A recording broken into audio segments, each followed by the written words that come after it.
Selamat malam member PHP Indonesia. Selamat bergabung kembali dalam program PHP ID Online Learning edisi 175 malam hari ini.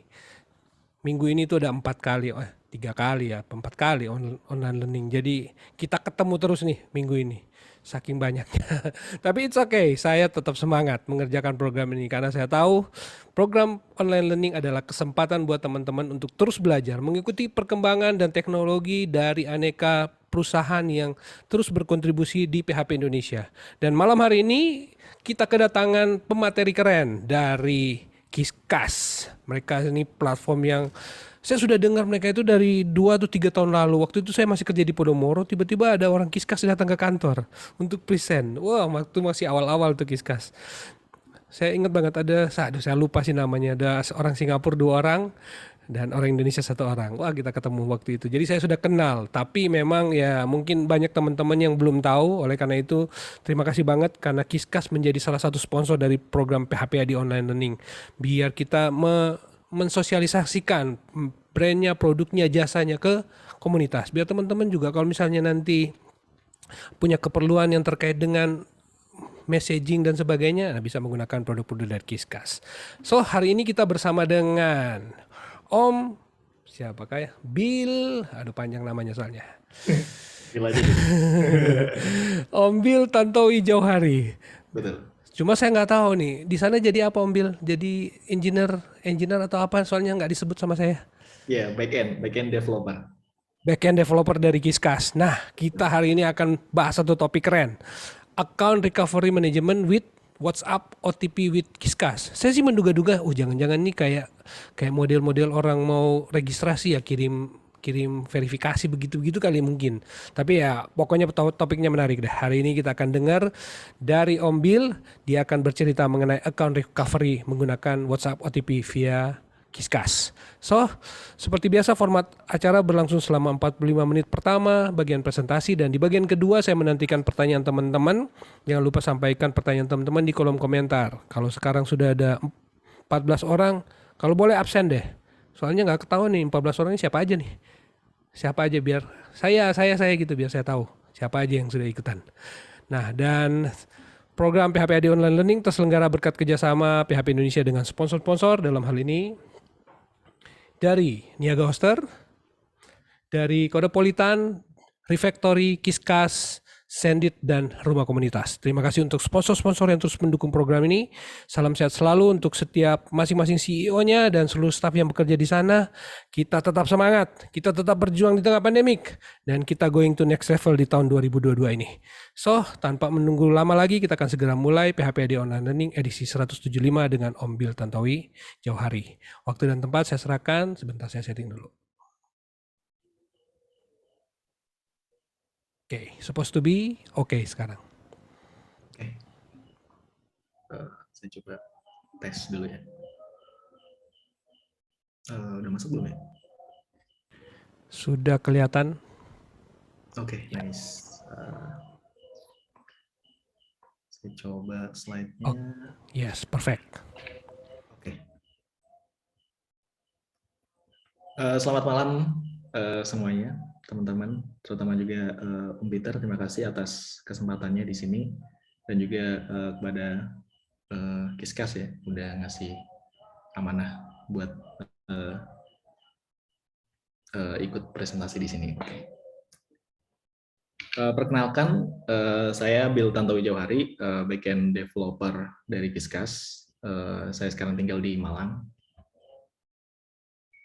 Stack saya ya kurang lebih ya PHP, Go, Elixir, dan Python. Kalau ada mau ngobrol tentang teknis ataupun tentang backend, bisa kita tektokan via email ya, bill@kiskas.co. Silakan ke situ. Oke. Sekarang kita mau ngobrolin tentang tema account recovery management with OTP WhatsApp ya, via Kiskas. So what is account recovery? Jadi account recovery itu adalah salah satu metode ya, metode yang dipakai buat recovery account ataupun dipakai buat main authentication ya, yang di salah satu di apps kalian ya. Jadi kalau biasanya tuh yang dipakai ini ya ke aplikasi yang menggunakan authentication ya, kayak login, register dan lain-lain itu. Dan account recovery ini bisa juga dipakai main validating authentication source gitu. Dan valid source itu biasanya juga via email, SMS, dan baru-baru ini juga ada WhatsApp kayak gitu.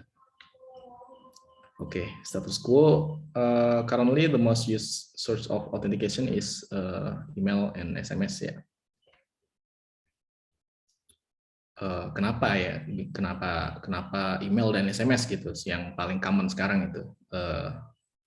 Ya karena beberapa benefit yang dipakai, karena emang email dan SMS itu sangat common ya sekarang ya, dan beberapa juga mereka juga punya benefit masing-masing gitu. Contohnya kalau yang email tuh ya bisa free, jadi untuk autentifikasi pun yang paling basic itu ya email, karena emang gampang dan bisa free juga kalau kita self host server gitu ya.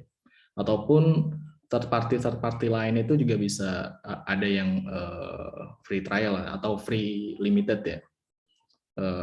Kayak SendGrid itu 200 berapa gitu ya per bulan gitu ya. Nantinya bisa free lagi tiap bulannya gitu. Terus no need dedicated device ya. Jadi kita bisa pakai, bisa open di semua device ya, baik laptop, HP ataupun di laptop umum gitu ya, di warnet kayak gitu bisa dipakai juga. Nah kalau SMS ini juga jadi authentication source yang valid juga ya, karena emang dia single dedicated source.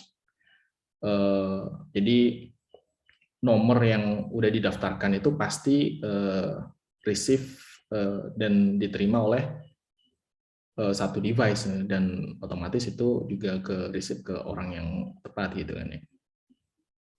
Terus juga benefit dari SMS juga wider coverage ya. Jadi semua orang yang membutuhkan komunikasi di bumi ini juga pasti menggunakan nomor yang ditempel di device-nya masing-masing gitu ya.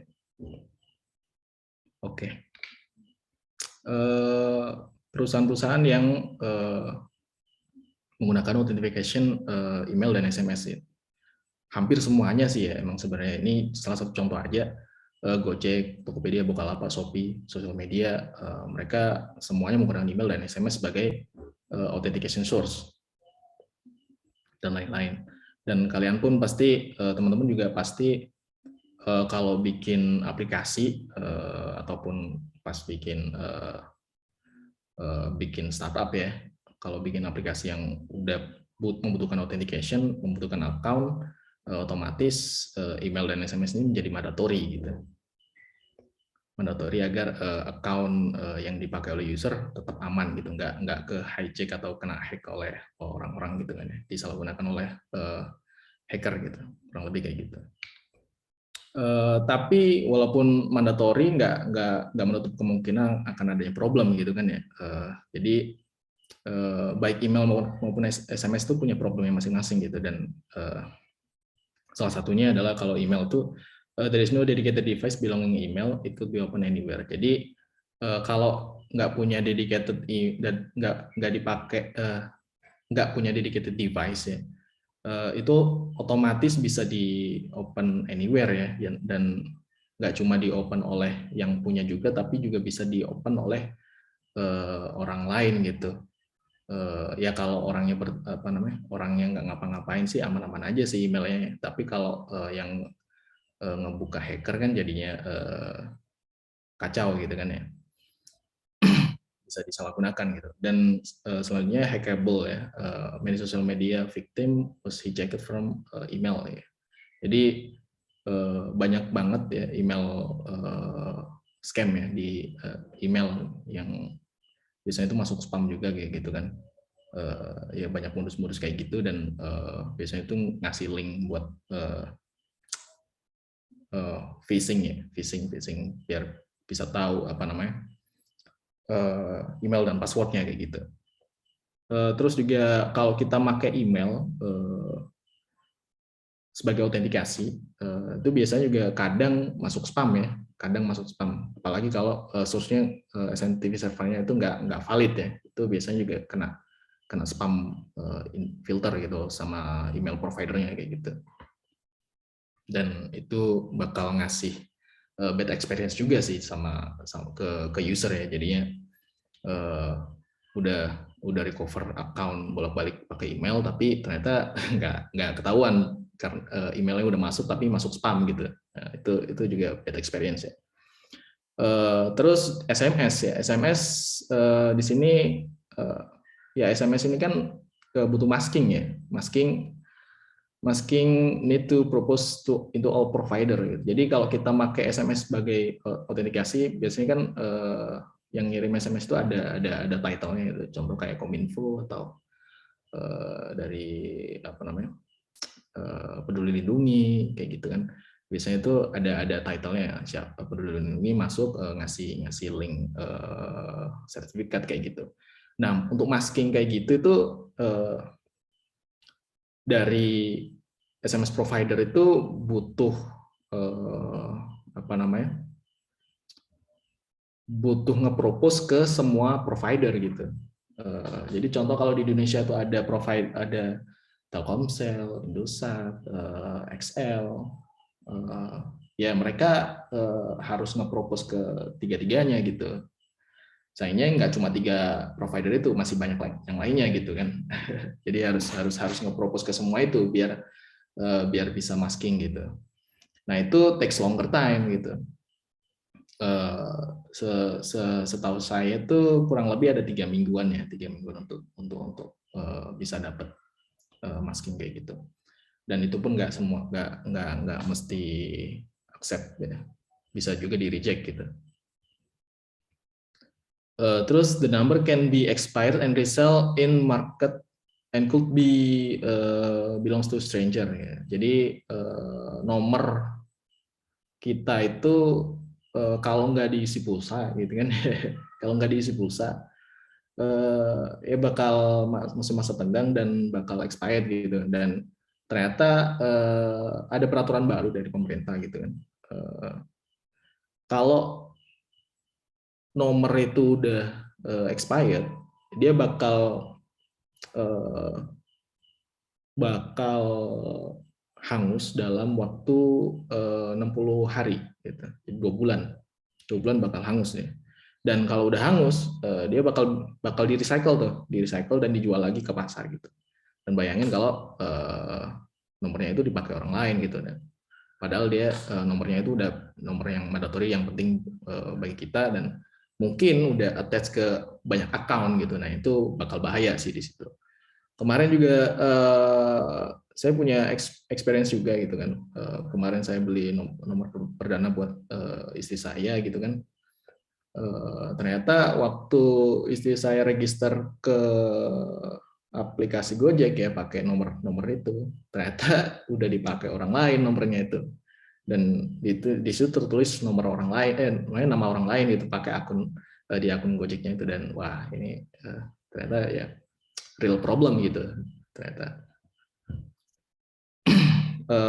Terus juga selanjutnya itu the price depend on provider ya. Dan price di SMS ini juga tergolong expensive ya, menurut saya sih ya, kurang lebih around 300 sampai 600 rupiah per SMS gitu. Dan ini menurut saya sih expensive ya.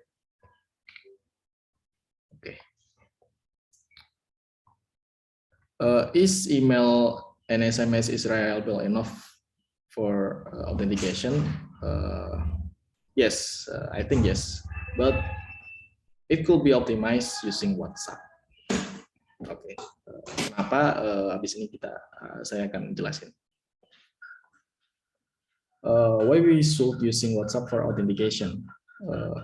Because WhatsApp is the most used mobile messenger app nowadays. Almost 100 million people using WhatsApp in Indonesia. Jadi di Indonesia itu ternyata adalah salah satu negara terbesar ketiga ya yang menggunakan WhatsApp. Jadi dari kalau saya cek dari kata data ya, kata data, kudus tuh kata data juga udah ngasih slide, udah mempunyai statistik kayak gini. Ternyata Indonesia itu nomor 3 terbesar ya di dunia. Nomor satunya India, nomor 2 Brazil gitu, diikuti Amerika Serikat dan lain-lain gitu. Dan ini hampir 100 juta pengguna WhatsApp aktif ya. Dan itu kalau saya lihat di Badan Statistik itu Indonesia kan sekarang 272 juta ya, 270 juta manusia gitu. Dan itu kalau dipotong dari usia produktif dari umur 10 sampai sekitar 40-an gitu ya, itu ada sekitar 150 jutaan gitu. Dan kalau 150 jadi kalau 150 dari hampir 100 ya, 100 million ke 150 ya, almost 80% ya, almost 80% ini pengguna usia produktif menggunakan WhatsApp gitu. Dan ini benar-benar sangat reliable ya. Oke, another reason kenapa kita harus pakai WhatsApp gitu kan ya. It's dedicated source like SMS gitu. Jadi WhatsApp itu juga ternyata dedicated gitu, dedicated source. Mirip dengan apa namanya, kartu perdana kita. Jadi kartu perdana kita kan nempelnya juga ke device yang kita pakai gitu. Dan ternyata WhatsApp juga kayak gitu. Jadi satu account WhatsApp itu hanya bisa di-open oleh device itu juga gitu. Kalaupun kita mau ganti HP, ya dari HP yang lama itu datanya bakal ketransfer ke HP baru gitu. Dan di WhatsApp di HP yang lama itu bakal nggak bisa dipakai lagi gitu. Dan itu yang membuat WhatsApp jadi dedicated ya. Terus yang kedua, it can be expired unless the user inactive for 120 days gitu. Ini policy dari WhatsApp-nya. Jadi kalau WhatsApp udah kita udah nggak pakai WhatsApp ya, maksudnya aplikasi kita itu udah nggak connect internet ya, WhatsApp kita udah nggak connect internet dan nggak ada message masuk ataupun kita nggak ngirim message ke orang lain gitu selama 120 hari, maka akunnya bakal expired dan nggak bisa dipakai lagi gitu. Beda sama SMS gitu. Kalau SMS kan kalau nggak diisi pulsa ya. Kalau ini cuma karena nggak connect internet, ya selama 120 hari secara berturut-turut, maka dianggap hangus gitu, kayak gitu. Jadi ini bisa jadi kalau WhatsApp itu lebih mementingkan penggunanya agar terus make ya, walaupun nanti contoh di hari ke-100 dia tiba-tiba connect internet lagi, ya otomatis masih aktif gitu kan ya, kayak gitu.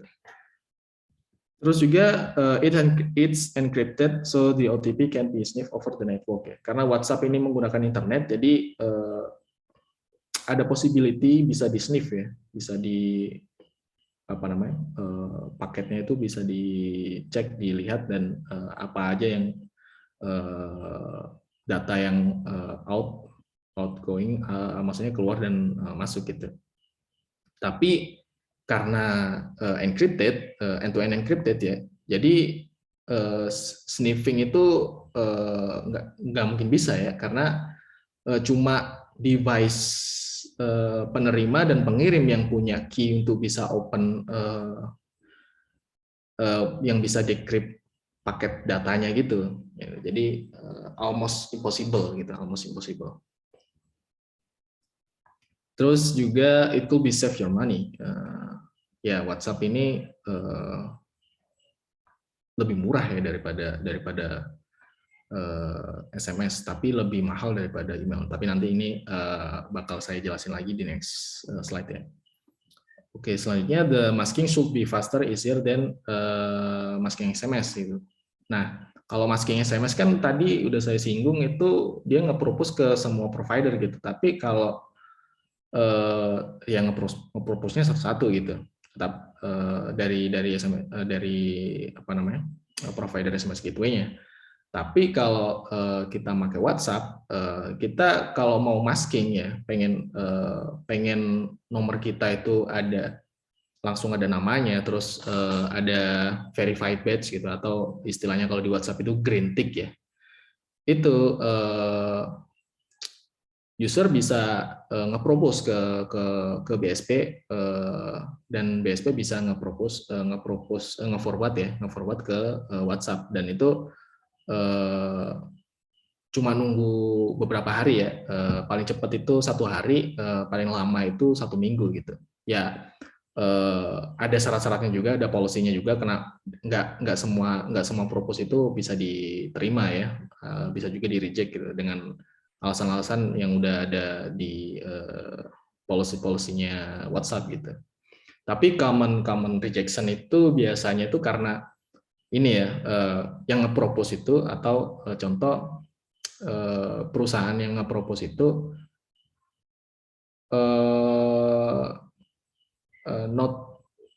tidak terlalu terkenal gitu. Contoh, maksudnya dia dia perusahaan yang baru gitu. Contoh aja, ada orang yang mau bikin aplikasi gitu ya, bikin aplikasi yang menggunakan WhatsApp, tapi dia baru bikin PT itu kemarin gitu. Ya otomatis kan nggak ada orang yang tahu gitu PT ini PT apa gitu. Nggak ada berita-berita yang menyebutkan dia adalah PT yang udah berkecimpung di bidang tertentu selama beberapa tahun gitu kan, dan itu dari WhatsApp-nya keseringan bakal nge-reject kayak gitu.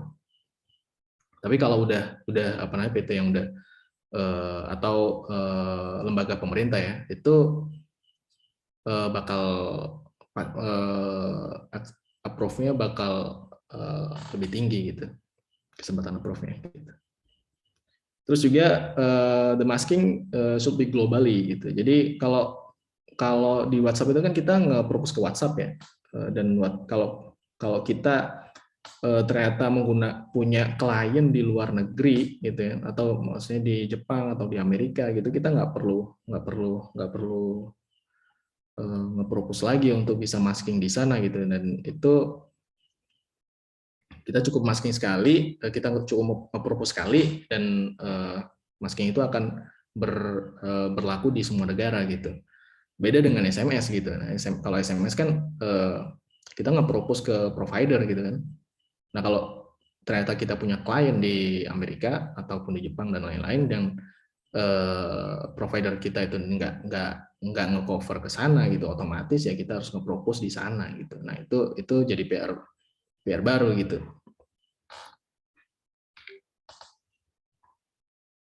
Oke. Ini WhatsApp save your money gitu.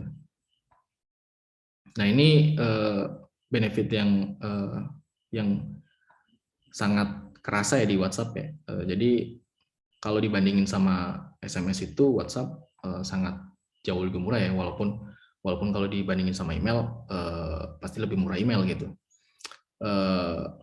Jadi WhatsApp itu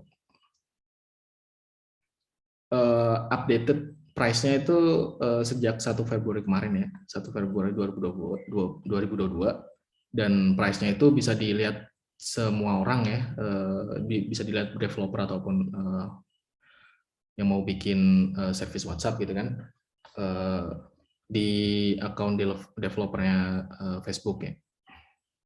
Nah, kurang lebih itu kalau kita bandingkan ya, kalau saya bandingkan antara price-nya SMS dan WhatsApp itu kurang lebih kayak gini ya. Kalau saya googling gitu kan, SMS price itu ya around 300 sampai 600 IDR ya per SMS ya, per kirim SMS gitu. Dan WhatsApp price itu, kalau WhatsApp price ya, itu around 300 sampai 500 IDR gitu. Kalau kalian lihat di official documentation dari Facebook-nya, price-nya itu 450 dan 270. Ini saya kasih screenshot ya. Kalau ngirim nomor ke Indonesia gitu. Kalau nomornya yang dikirim itu di Indonesia gitu. Dan ini bakal price-nya bakal beda-beda ya kalau nomornya itu di negara lain gitu. Nah, ini saya kasih contoh di Indonesia gitu. Jadi 450 sampai 270 gitu. Nah, ini saya genapin aja ya 450 dan 500 dan 300 gitu. Jadi price-nya itu kurang lebih mirip-mirip lah, 300 600, ini 300 500 gitu. Tapi ada perbedaan antara SMS dan WhatsApp gitu. Yang pertama, kalau SMS itu price-nya bakal di-charge per message ya, per pesan gitu. Jadi tiap kali kirim pesan itu bakal di-charge terus gitu. Jadi kalau kita SMS 2 sampai 5 kali, berarti 5 kali di-charge gitu. Beda dengan WhatsApp gitu. Kalau WhatsApp ini dia di-charge per session. Per session ini jadi di WhatsApp itu ada session yang berlaku selama 24 jam. Jadi kalau kita ngirim pesan ya ke user, itu akan di-charge untuk pesan pertama, tapi the following message nggak akan di-charge gitu. Jadi contoh kalau message pertama itu di-charge 500 gitu, message selanjutnya dia bakal gratis gitu sampai 24 jam ke depan gitu. Dan itu sangat efisien ya di financial gitu. Nah, ini kalau kita lihat ya, kita cek aja langsung ke dokumentasinya. Bisa dicek di developer Facebook, docs WhatsApp /pricing ya. Terus di IDR rate card ya. Di IDR rate card ini ada list dari price WhatsApp ya. Dan ini dalam IDR. Jadi di sini ada dua kategori ya, business initiate dan user initiate gitu. Nah, ini kenapa, ini jawaban kenapa ada dua price ya. Jadi ini bukan rentang ya, tapi ini kategori price ya, kategori price. Yang mana kalau business initiate ini bisnis yang ngirim duluan ke klien, tapi kalau user initiate ini price yang di-charge kalau kliennya itu atau usernya itu nge-WA duluan ke kita gitu, ke sistem kita gitu. Lebih kayak gitu. Nanti kalau ada yang kurang jelas bisa tanya di kolom komentar gitu. Oke. Oke, kita lanjut. Oke, sure. WhatsApp could be the best alternative for your app authentication. Ya, dengan benefit yang tadi udah saya jelasin, itu WhatsApp pasti sangat bagus banget ya buat jadi alternatif autentikasi gitu kan, apalagi bisa menghemat price ya.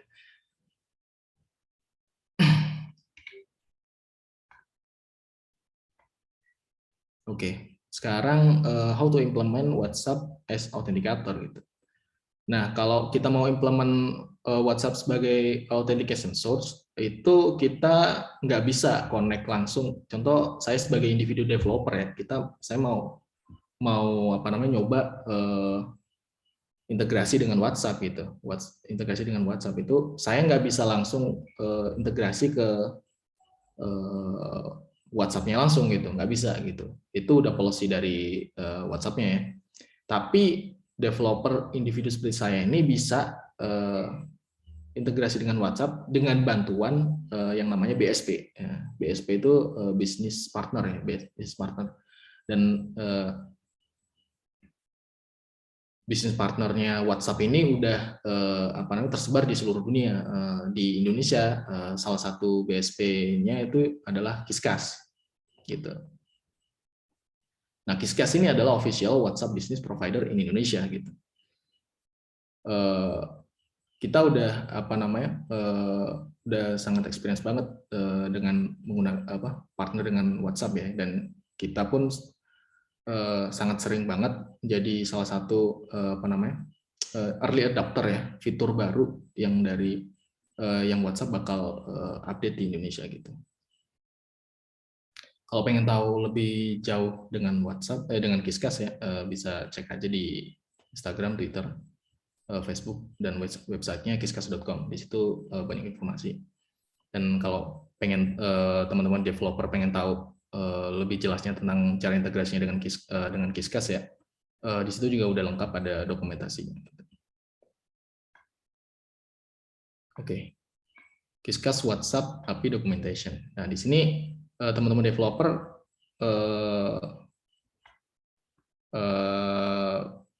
saya mau coba langsung ini ya, jelasin aja ya, kalau teman-teman developer mau integrasi dengan WhatsApp ya, melalui Qisqas gitu. Di sini di slide-nya udah saya sertain URL ya. Sambil saya bukain aja. Oh ya, sampai sini kira-kira ini enggak ya, ada suara saya yang kurang jelas, atau materi saya yang kurang jelas, atau networknya ternyata jelek gitu. Aman kah? Masih aman kah? Aman. Oke, thank you Om Peter. Oke. Oke, jam berapa nih? 19.33. Oke, kita lagi ya. Kita percepat ya. Jadi kalau di Qisqas itu kalau pengen case-nya itu OTP ya, case-nya itu OTP ya. Kita harus punya account dulu ya di Qisqas ya, otomatis. Dan kalau udah punya account-nya, nanti bisa langsung masuk ke menu WhatsApp broadcast template ya. Nah, di sini oh ya, sebelum masuk situ, saya mau ngasih tahu kalau kita mau ngirim message dari sistem kita ke WhatsApp user ya, itu wajib menggunakan template ya. Template ini juga make sense ya, karena emang untuk prevent spamming ya. Jadi di prevent dulu di depan sebelum daripada di filter sebelumnya gitu. Di filter waktu ngirim message. Jadi template ini bentuknya itu ya kayak nah kayak gini.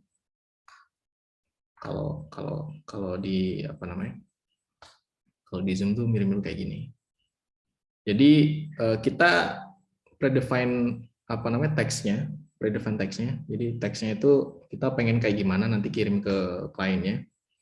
Karena kita kasusnya itu OTP, jadi ya kurang lebih ada biasanya itu OTP itu jangan bagikan kode OTP ini ke siapapun, termasuk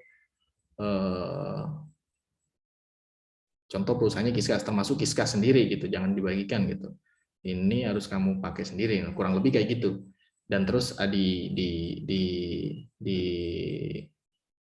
dilanjutin dengan kode OTP-nya gitu kan, kayak gitu. Nah, teks kayak gitu ini harus di-prevent dulu sebelum bisa ngirim WA gitu ya.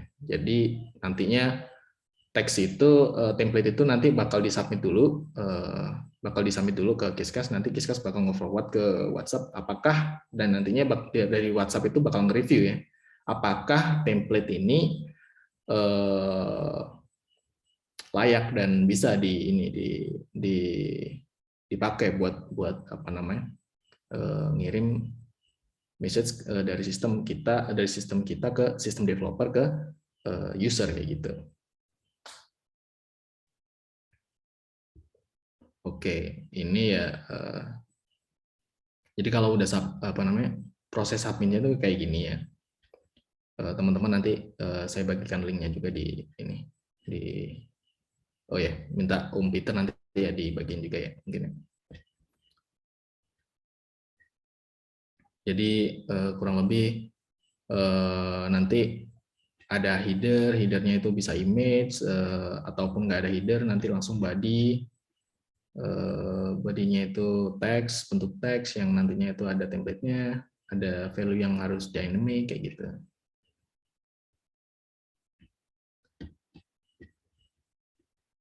Terus kalau udah punya template ya, atau template kita udah di-approve oleh WhatsApp, maka kita bisa langsung melakukan integrasi gitu. Nah, integrasinya juga ada dokumentasinya di sini ya. Kalian bisa masuk aja cek ke documentation.quiskaster.com, di situ ada dokumentasi WhatsApp Business API.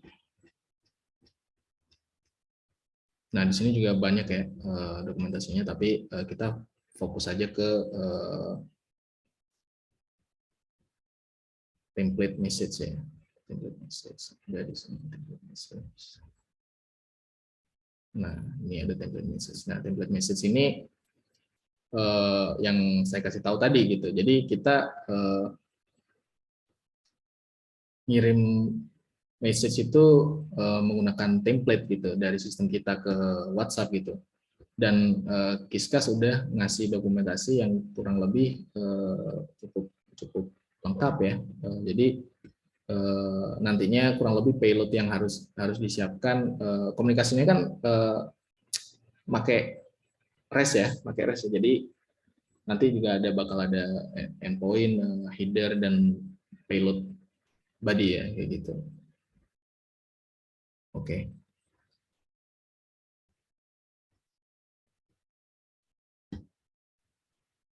Oke, kurang lebih nanti bisa dicek juga di sini ya. Nanti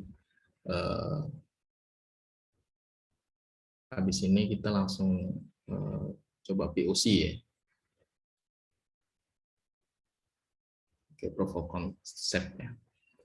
Jadi saya itu udah nyiapin apa namanya template OTP ya, template OTP.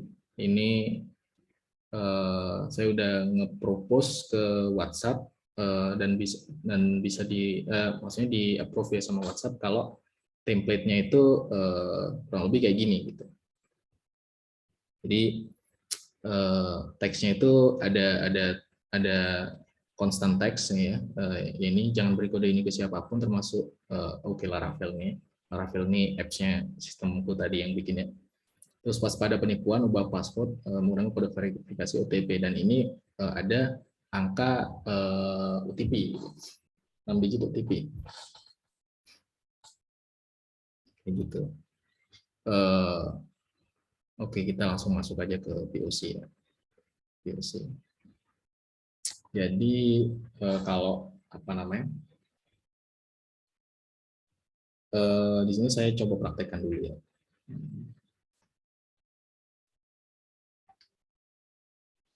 Ini udah ada WhatsApp masuk ya. Itu tadi saya ngirim OTP. Nah, ini bisa dilihat di sini ya, dari report kita sebelumnya OTP-nya beda-beda ya. Nah, ini ya OTP pada umumnya gitu kan. Nantinya ini bakal expired di certain time gitu kan. Kalau tergantung kita bakal nge-set expirednya berapa lama gitu. Nah, kita balik ke coding, ke kode programnya ya. Oke, di sini karena ya PHP ID, jadi saya coba pakai Laravel. Ini saya pertama kali pakai Laravel 9.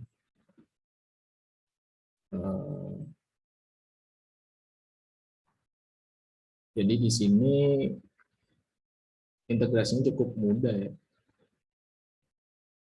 Jadi kalau apa namanya, kalau kita cek di documentation di sini,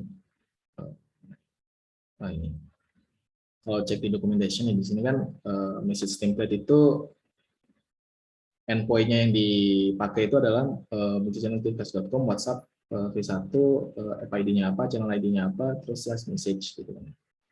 Terus header wajib dipakai ada Kiskas FID yang tadi itu yang di URL ditaruh di header juga, terus ada secret key ditaruh di header. Secret key ini itu kalau kalian udah registrasi aplikasinya, dia bakal kalian bisa nemuin di dashboard Muchan ya, dashboardnya ya. Ada app information di sini ada secret key ya, secret key-nya. Secret key itu dari sini. Nah, secret key itu yang nantinya bakal di carry over, carry around ke endpoint selanjutnya gitu ya. Tadi template di mana? Ini. Nah, ada secret key juga ya kan, ada application JSON. Yang di sini payload-nya juga udah jelas di sini ya. Di sini ada to ini ya apa namanya? Nomor yang dituju kemana gitu kan. Terus type-nya ini template ini konstan ya, wajib template. Terus ada key template, terus ada namespace. Namespace ini depend on ini ya, template yang kita submit ya. Jadi nanti kalau kita udah submit template, dia bakal ada namespace. Ini kalau saya contohkan di dashboard punya saya itu kayak gini ya. WhatsApp template. Nah, di sini ada OTP ya. Itu bakal ada namespace ini. Nah, namespace ini yang nantinya juga bakal dipakai di payload-nya gitu. Ya kalau itu namespace itu kalau udah ini ya udah di approve ya, nanti bakal dapat namespace. Nah, namespace-nya taruh sini. Terus name ini juga depend on sini ya. Name-nya OTP ya, template name ya, OTP.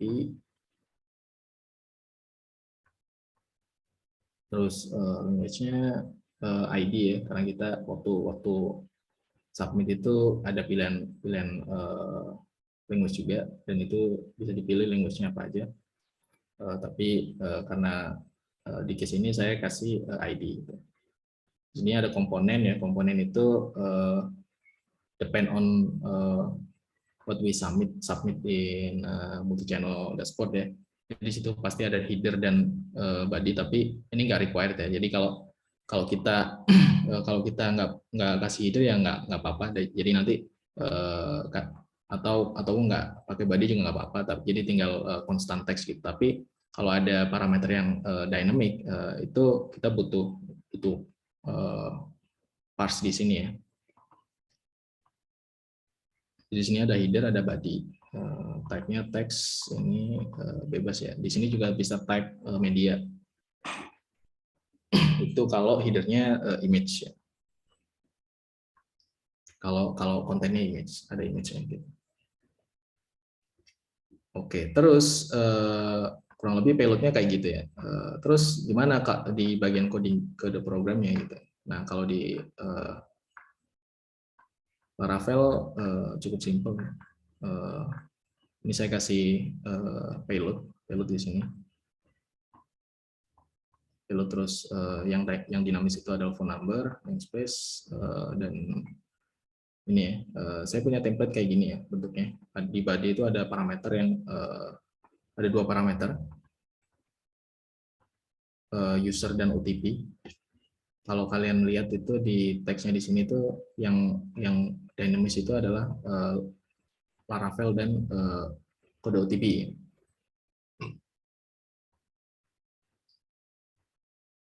Nah, ini user ini sesuai env yang udah saya set di Laravel. Terus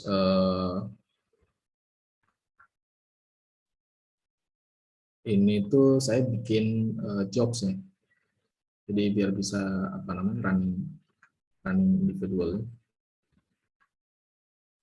Dan di sini tinggal di call aja by post method ya. Call aja pakai LPC.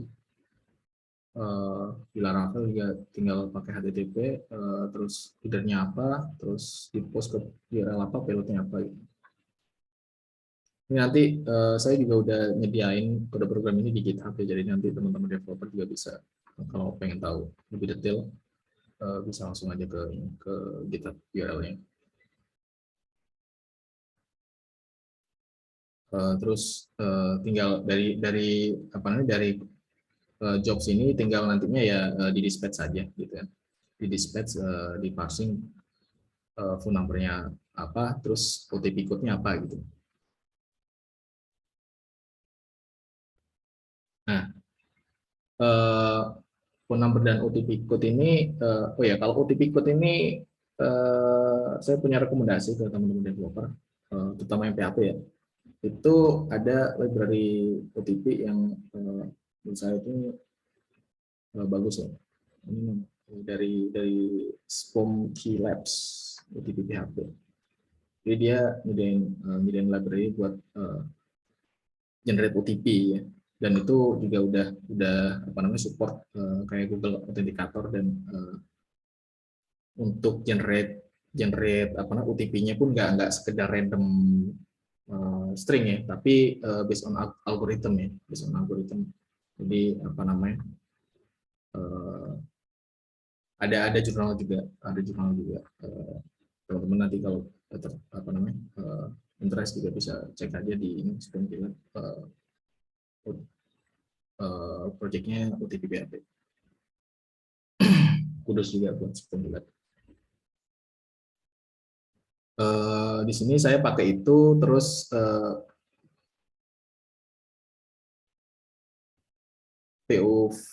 POC-nya, jadi saya generate OTP dari situ, terus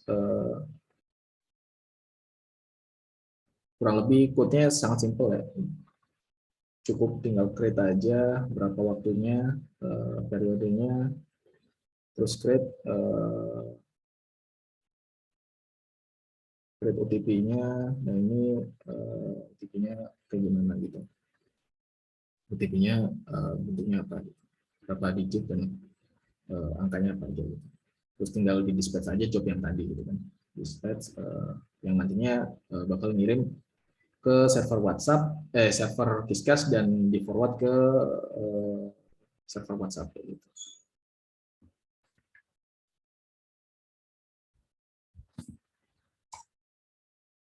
Oke, coba kita jalanin lagi ya.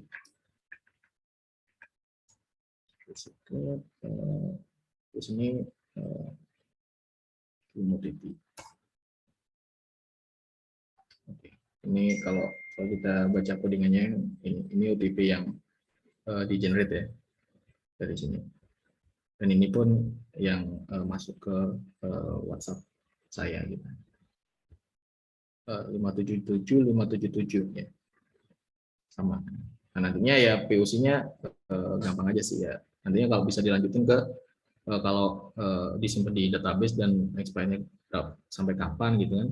Nah, nantinya kalau udah disubmit oleh user, ya tinggal divalidate aja itu valid sesuai dengan OTP yang dikirim atau enggak gitu. Ya kurang lebih kayak gitu sih. Ya experience-nya bentuk experience-nya sama kayak yang pernah kita pakai selama ini sih ya, yang biasa kita pakai. Kalau saya sih biasanya sering ngalamin itu di akun e-commerce ya, begitu. Oke, saya kira cukup untuk POC-nya, dan ini akhir dari presentasi saya. Saya balikin ke Om Peter. Terima kasih banyak.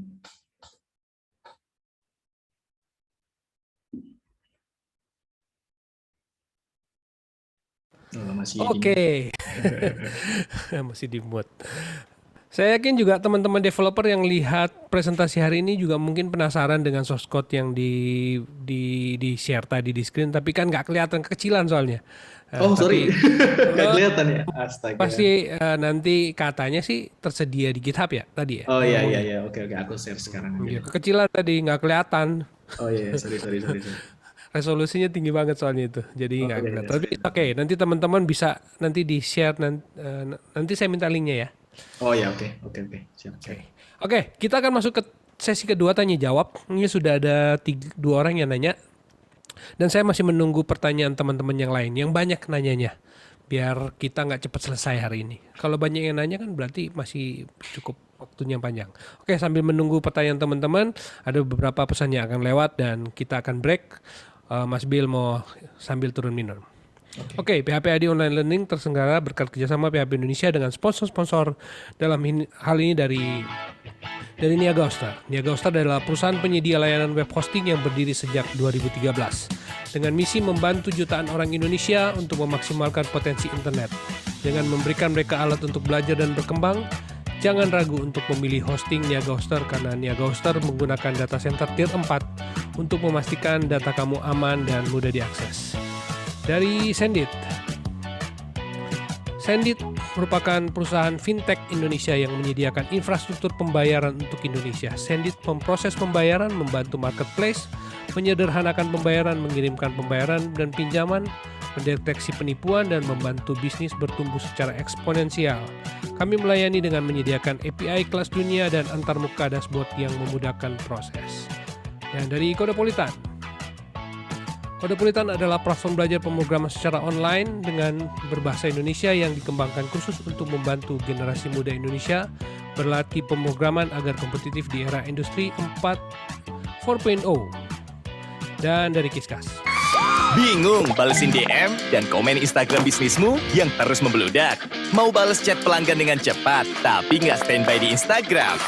Mau lihat semua pesan dari banyak akun Instagram lewat satu dashboard yang sama? Kiskas bisa! Tinggalin cara lama berkomunikasi dengan pelangganmu di Instagram. Bersama Kiskas, masuki era baru dengan Messenger API for Instagram. Lewat fitur Auto Assign Agent dari Kiskas, pesan masuk akan didistribusikan secara otomatis dalam jumlah yang sama rata. Balas pesan dari berbagai saluran jadi lebih cepat dan pengelolaan data ke pelanggan bisa lebih efektif dan efisien. Di Kiskas, semua data bisa kamu dapetin secara real time dan akurat. Dengan Messenger API for Instagram dan Kiskas Multi-Channel Chat, semua pasti bisa. Mau coba? Ada free trial-nya loh. Dan dari Refactory. Refactory adalah perusahaan teknologi informasi yang berkomitmen untuk memberdayakan masyarakat Indonesia dengan mengenalkan mereka terhadap dunia pemrograman. Karena kami percaya Indonesia adalah negeri besar dengan potensi sumber daya digital yang dapat berkontribusi dalam transformasi digital dunia. Dan terakhir dari Rumah Komunitas. Rumah Komunitas sebagai pelopor merchandise inovatif di Indonesia menyediakan custom pakaian sesuai keinginan, berkualitas dan tanpa minimum order. Break, kita akan masuk ke pertanyaan. Oke, menarik kan? Wah, jadi Kiskas itu menyediakan dua sebenarnya. Jadi yang hari ini tuh yang outgoing, yang incoming juga ada. Jadi ini dua hal yang berbeda tapi saling berkait. Ada incoming, ada outgoing. Nah hari ini kita yang belajar hari ini tuh yang outgoingnya. So ada pertanyaan pertama dari Yusuf Malikul Mulki. Banyak nih benefit yang kalau kita pakai WhatsApp OTP. Kira-kira kekurangannya apa ya Mas? Oke, ini langsung jawab atau gimana sih? Ya silakan jawab satu-satu aja. Langsung jawab ya. Silakan. Oke. Kekurangannya yang pertama yaitu sih yang paling kelihatan dari coverage ya, coverage dari WhatsApp kalau dibanding sama SMS ya. Kalau SMS kan udah otomatis pasti dari orang butuh komunikasi pasti pakai SMS itu paling dasar gitu. Nah kalau WhatsApp ini kan opsional ya terhitungnya. Tapi karena di Indonesia itu adalah pengguna WhatsApp-nya paling salah satu paling tinggi ya di dunia ya, dan kalau menurut persentase tadi ya kurang lebih hampir 80% ya di Indonesia itu penduduknya menggunakan WhatsApp. Jadi ya itu bakal jadi alternatif yang paling bagus ya daripada messaging lain gitu. Karena ya ini untuk authenticator atau authentication source itu saya nggak merekomendasikan untuk mengganti SMS ke WhatsApp ya, enggak. Tapi menjadikan additional source ya, additional source. Jadi karena tadi juga uh, cheaper price ya dari apa namanya dari WhatsApp itu lebih murah daripada SMS. Jadi kalau ini juga bisa sangat menghemat biaya pengeluaran dari perusahaan gitu kan ya. Jadi kalau emang dari awal itu user udah bisa pakai authentication WhatsApp ya bisa tuh direkomendasikan terus gitu kan pakai authentication WhatsApp gitu. Jadi kalaupun kita ngirim OTP bolak-balik juga tetap ke-charge 1 kali gitu kan ya gitu. Dan contoh aja kalau behaviornya user apa namanya ngirim OTP itu sebanyak paling dikit 2 kali ya per authentication ya. Bayangin aja ada 100 orang ngirim 2 kali gitu. Otomatis kalau price-nya itu 500 ya, 500 kali 100 kali 2 gitu. Jadi ada 100.000 gitu kan, 100.000 yang harus di-charge gitu. Tapi kalau kalau kita tambahin additional WhatsApp gitu kan. Contoh dari 100 itu ada yang 50 pakai WhatsApp gitu. Otomatis bakal ke ini kan, ke cost-nya bakal ke reduce 50% gitu kan. Ya, Yes, gitu sih. benar. Setuju sih. Karena memang saya setahu saya sih memang kalau kita mau outgoing kayak gitu itu pricingnya itu cuma dihitung pas kiriman pertama, kiriman kedua, ketiga, keempat, ke 100 selama belum 24 jam kayaknya sudah nggak kena tarif ya. Begitu kan? Kalau nggak salah ya. Betul, correct. Nah, saya agak penasaran dengan melanjutin pertanyaan dari Om Yusuf itu. Nah, saya ini kan terus terang nggak nginstal Gojek, GoPay dan anything gitu ya. Tapi saya juga pengguna Tokopedia. Nah, yang menarik itu adalah setahu saya itu kalau saya lihat pada waktu nanti saya akan melakukan pengiriman atau pengiriman lah menggunakan GoSend gitu ya. Karena saya nggak ada aplikasi Gojeknya, tapi dia tetap kirim via SMS juga. Saya penasaran, jangan-jangan dia kirim via aplikasinya juga atau via WA-nya juga.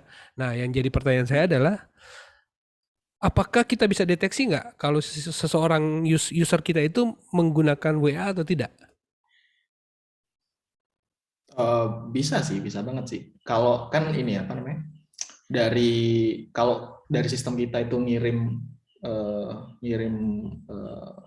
message ya ke user ya.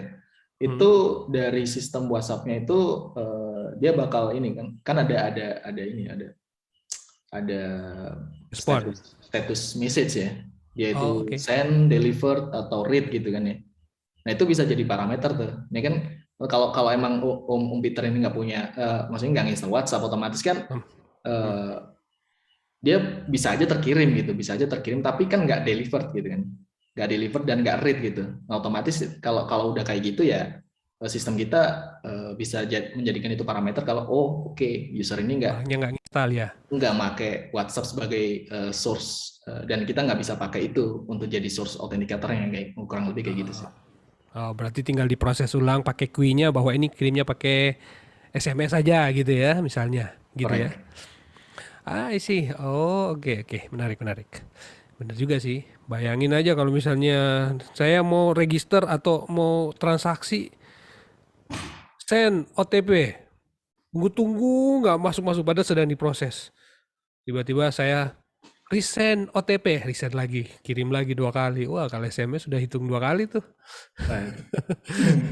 Apalagi kalau orang yang nggak sabaran. Ih, lama amat. Send lagi. Ih, nggak masuk. Tiba-tiba tung. Oh, 4 SMS masuk langsung. Nah, itu sering banget tuh kayak gitu. Jadi 4 kali bayar deh. Betul. Nah, ini pasti pertanyaan berikut dari masih dari Bob Syarial Ghazali. Wah, pertanyaannya banyak nih Mas Bob nih. Apakah Telegram juga bisa menjadi alternatif OTP selain WhatsApp? Kalau ya, bagaimana prospeknya? Oke. Kalau pakai Qisqas ya, Qisqas itu bisa multi channel ya, bisa multi channel. Jadi nggak cuma WhatsApp, tapi messaging lain juga bisa gitu. Telegram, Line, ataupun DM Twitter, email, bisa semua gitu. Tapi balik lagi ke ini ya, ke seberapa otentik gitu. Kalau menggunakan source lain gitu. Contoh aja kalau emang Telegram oke lah, bener dia itu encrypted ya, secure lah, oke lah. Dari deskripsinya mungkin kayak gitu. Cuma kan kalau Telegram kan nggak dedicated ya, dia bisa open anywhere gitu, mirip-mirip email gitu, dan itu bahaya banget sih di situ. Nah itu kalau ya kita apa namanya ingat terus kita login di PC ini ternyata Telegramnya masih nyala, belum di logout gitu. Kita login di PC A, PC B, PC C dan lain-lain, Telegramnya nyala semua. Ada OTP-nya masuk ke situ semua. Nah, itu kan jadinya orang lain bisa tahu OTP kita apa gitu I kan, see, kalau I see. kita ngirim Iya, ke iya, iya. situ. Oh iya benar juga ya. Memang selama ini salah satu yang menyebalkan di WhatsApp justru itu sih memang. Cuma bisa login di salah satu, tapi ternyata berguna untuk kepentingan OTP ya. Jadi memastikan bahwa kita cuma punya satu ya. Betul. Oke, oke. Tapi kalau nggak salah dengar-dengar WhatsApp sudah akan keluarin yang multi itu juga. Kalau nggak salah sih rumor yang bisa Ya, dibuka di aneka. Kalau nggak salah dengar. Apa ya, benar? cuma kayaknya itu masih ini ya, masih Iya mas. need to connect ya, need to connect to device ya, kalau nggak salah ya. Mungkin sih ya, Betul. apa nanti kita work around lagi lah, cek. Kita tunggu aja. Oke, pertanyaan berikut masih dari Mas Bob. Apakah aplikasi tersebut bisa diterapkan lebih menuki ke dunia pendidikan, misalnya masing-masing sekolah atau kampus? Ya, mungkin dia lagi Bisa, nanya soal use case. Kira-kira seperti apa ya? bisa banget. Jadi di Kiskas itu juga ada klien, bahkan ini ya apa namanya? Ini boleh ini nggak ya, Mbak Mel? Boleh ngasih tahu klien kita nggak ya? Ya, oke lah, nggak. Kayaknya mungkin nggak apa-apa ya. Ruang Guru itu salah satu klien kita. Ruang Guru. Ruang Guru ada dan ada juga apa namanya klien-klien lain yang memanfaatkan, kayak kemarin kan ini pandemi juga kita nggak bisa tatap muka ya kan. Dan ada juga klien yang dari ini dari sekolah SD mungkin ya, atau sekolah Muslim itu ada jadi multi channel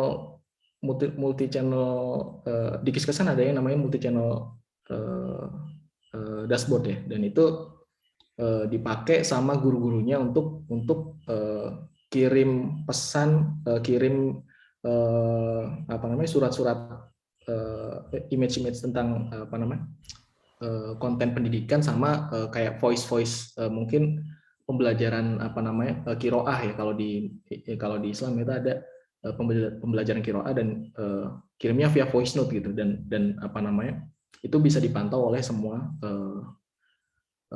guru di situ, kayak Iya gitu sih, sih. saya juga mikir mungkin ya use case-nya misalnya kita mau memastikan sesuatu gitu, mungkin gurunya bisa aja dikirim pakai messaging gitu. Kalau dia nggak reply berarti orangnya lagi nggak di situ misalnya, lagi Iya, nggak pakai iya. HP-nya, lagi tidur misalnya, bisa juga kan? Ya, Misalnya mereka lagi online gitu. Sebentar lagi saya akan kirimkan OTP yang nggak reply berarti kalian lagi tidur tuh berarti. Kan belajar online soalnya mana ada yang tahu udah pakai. Ya itu cuman ya nggak tahu deh, ini jok doang. Masih dari Mas Bob lagi, wah banyak nih. Di beberapa kota ada sekolah yang memiliki siswa, guru dan karyawan dengan jumlah sekitar 1.000.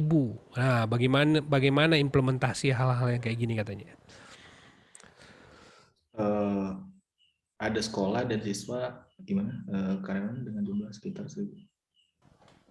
Oh ya, kalau apa namanya case-nya UTP sih sebenarnya relate ke ini ya, relate ke authentication ya. Tapi ngelihat dulu apa namanya guru dan karyawan itu kebutuhannya seperti apa dulu gitu. Kalau apa namanya kalau kayak yang tadi itu apa namanya penggunaannya di dunia pendidikan ya, itu juga kalau dari Kiska sendiri produknya itu nggak terbatas di OTP aja ya.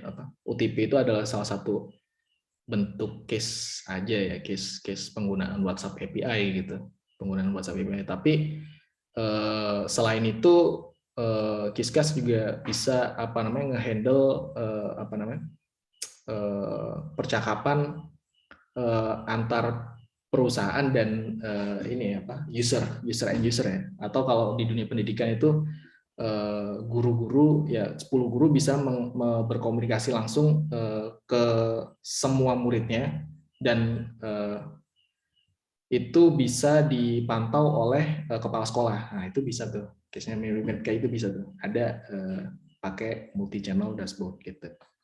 Kalau diskusi multi channel kayak gitu kan sebenarnya by WA juga kita udah bisa pakai video. Apakah di dashboardnya Kiskas juga sudah memungkinkan sampai video? Kalau di dashboard masih ini ya masih workaround ya di video ya. Kita masih terbatas di text based audio dan image media ya. Untuk stream video sendiri kita juga lagi R&D dan sebenarnya udah bisa dipakai juga ya untuk apa namanya video stream API, ada SDK-nya juga di kita. Yes. Tapi belum diimplementasi ke multi channel gitu. Ya, saya yakin sih kalau kita bicara messaging banyak sekali penerapan yang mungkin bisa kita terapkan, tapi memang itu akan dikembalikan ke kebutuhan kita masing-masing. Kayak gimana nih bisnisnya ya? Baik. Oke, pertanyaan Mas Bob tadi itu udah jadi pertanyaan terakhir dan waktunya juga sudah selesai. Kita akan masuk ke bagian ketiga. Mungkin Mas Bill mau ada semacam kesimpulan dari topik yang sudah kita sampaikan hari ini dan memberi inspirasi dan motivasi buat semua penonton yang sudah ikut pada saat ini. Silakan. Oke. Ya, kesimpulannya sih kurang lebih itu ya. Sekarang udah WhatsApp udah jadi bertransform ya, jadi salah satu apa namanya source authenticator yang bisa reliable untuk perusahaan dalam penggunaan authenticator gitu. Dan walaupun nggak bisa menggantikan SMS, tapi ini bisa jadi additional yang bisa mereduce cost dari authenticator yang dipakai sekarang gitu, baik itu email ataupun SMS gitu. Dan apa namanya teman-teman ya bisa menggunakan WhatsApp itu, kurang lebih kayak gitu sih. Oke, kalau misalnya teman-teman ada yang tertarik untuk diskusi lebih lanjut, mau ngobrol sama Om Bill, kira-kira kemana? Ke email bisa ke bill@kiskas.co atau nanti saya bakal nimbrung di komen streamnya biar kita bisa tektokan via Facebook, mungkin kayak gitu. I see. Oke, nah nanti teman-teman yang ingin kontak nanti seperti yang sudah disampaikan Om Bill bisa nanti komen di situ, jadi kita bisa diskusi lebih lanjut. Sama-sama back-end atau mungkin sama-sama developer full stack juga bisa diskusi. Karena mungkin teman-teman punya ide-ide yang saya pingin integrasikan dengan messaging nih. Nah, mungkin bisa diskusikan dengan Om Bill. Baik, dengan demikian berakhir sudah PHP AD Online Learning kita malam hari ini. Terima kasih untuk Mas Bill yang sudah berdiskusi dengan kita malam hari ini, topik yang sangat-sangat asik banget. Semoga ini bisa memberi inspirasi dan motivasi buat teman-teman semua untuk terus maju dan berkarya di dunia teknologi yang hari-hari ini tuh makin cantik, makin ciamik. Oke, sebagai pengumuman teman-teman, kita akan ketemu lagi dengan PHP AD Online Learning berikutnya besok malam. Kita akan bertemu dengan Basic OOP with Golang dengan Om Ahmad Roni Purwanto. Ini juga saya baru todong beberapa minggu yang lalu. Minta ngisi. Jadi PHP ID itu komunitas yang sudah nggak PHP lagi. Sudah aneka bahasa programan itu sudah kita bahas. Di sini kita ngomongin apa aja. PHP itu tinggal namanya doang. Tetapi di PHP AD Online Learning kita bahas semua topik. Dari Golang, dari Python, dari JS, dari PHP, dari VB.NET, database, manajemen, HR, dan semua topik-topik motivasi juga semua masuk aja di sini. Karena saya yakin teman-teman butuh inspirasi, butuh insight untuk mendapatkan sesuatu yang mungkin teman-teman ingin lakukan di hari-hari yang akan datang. So, kita ketemu besok malam dengan Om Ahmad Roni Purwanto. Dan ucapan terima kasih untuk Om Irfan Maulana dan Om Luri Darmawan aka Carikbot yang sudah mendukung program PHP AD Online Learning ini. Teman-teman yang mau mengakses pembelajaran dari edisi 1 sampai dengan 175 malam hari ini bisa berkunjung ke learning.byphp.id atau follow Carik di Telegram dan ketik PHP ID Misalnya apa ya? Topik hari ini misalnya tentang OTP. Nah, teman-teman akan mendapatkan topik-topik video-video yang terkait dengan topik yang teman-teman minati. Dan masih dibuka donasi buat PHP di online learning. Teman-teman berkunjung ke s.byphp.id/donasi. Teman-teman yang punya OVO, GoPay, dan aneka e-wallet lainnya yang mungkin bisa ngasih donasi ke PHP di online learning, silakan berdonasi. Oke, dengan demikian berakhir sudah PHP di online learning kita. Sampai ketemu besok malam, dan Mas Bir, thank you banget. Kita nanti bertemu, semoga sehat selalu. Kita bertemu di lain kesempatan. Jangan di online, ketemulah ngopi-ngopi, minum kopi gitu kita ya. Sehat-sehat, sudah. Terima kasih.